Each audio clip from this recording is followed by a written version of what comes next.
Tu voudrais t'habiller chic et classe, mais tu ne sais pas par où commencer, je vais t'aider à construire ta garde-robe.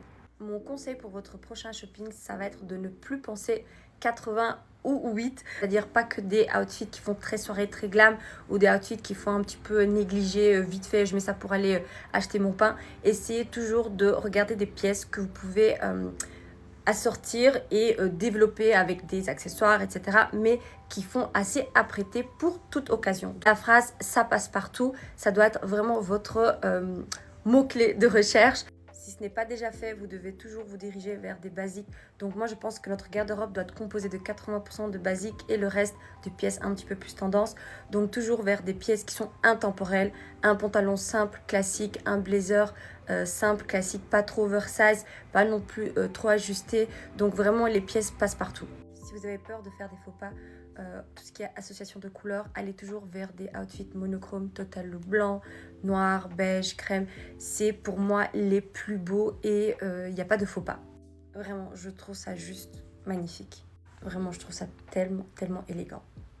Un détail qui a toute son importance, c'est la taille des vêtements. Donc moi, je suis fan de tout ce qui est moulant de base, donc très près du corps. Et j'ai commencé à changer un petit peu, à prendre des choses qui sont légèrement plus larges au niveau de la taille surtout. Je trouve que c'est beaucoup plus flatteur sur le corps. Ça fait encore plus élégant. Donc n'hésitez pas à aller une taille au-dessus. Après avoir rassemblé tous vos basiques, vous pouvez commencer à regarder des pièces structurées. Donc comme par exemple cet ensemble que je trouve assez classique, mais quand même il y a quelque chose qui est différent. Ou par exemple ce top qui est un petit peu drapé. Il est basique, mais il y a quelque chose en plus, mais qui fait pas trop et qui fait pas too much. Cette robe, je trouve qu'on la voit pas très bien sur cette image.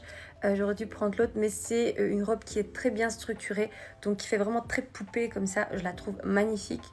Ou cette robe-ci, donc du simple mais structuré. Je crois que vous avez compris la vibe.